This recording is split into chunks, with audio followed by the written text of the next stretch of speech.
Unlock the secret to the ultimate, budget-friendly feast with the legendary Costco Hot Dog. First, grab your trusty pack of Kirkland signature beef. Frank's there, the star of this show, renowned for their juicy flavor and satisfying snap. Let's start with grilling. A fan favorite, preheat your grill to medium-high heat. Place your hot dogs directly on the grates, leaving a little space between each. Grill for about 68 minutes, turning them every couple of minutes. You're looking for those beautiful char marks, and a nice, even cook all around. This ensures a juicy interior and that delicious smoky flavor. Prefer a classic boil? No problem. Bring a pot of water to a rolling boil. Gently add your hot dogs to the boiling water.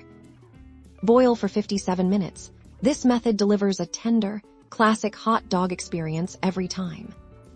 For an easy stovetop Sauté copyright, heat a tablespoon of oil in a skillet over medium heat. Add your hot dogs and cook, turning occasionally until they're browned and heated through, about 710 minutes. Now for the best part, assembly.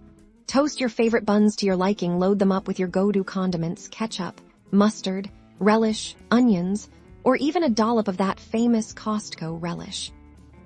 And there you have it, a perfectly prepared, incredibly satisfying, and unbelievably affordable meal that's sure to become a regular in your rotation. Enjoy your Costco hot dog mastery.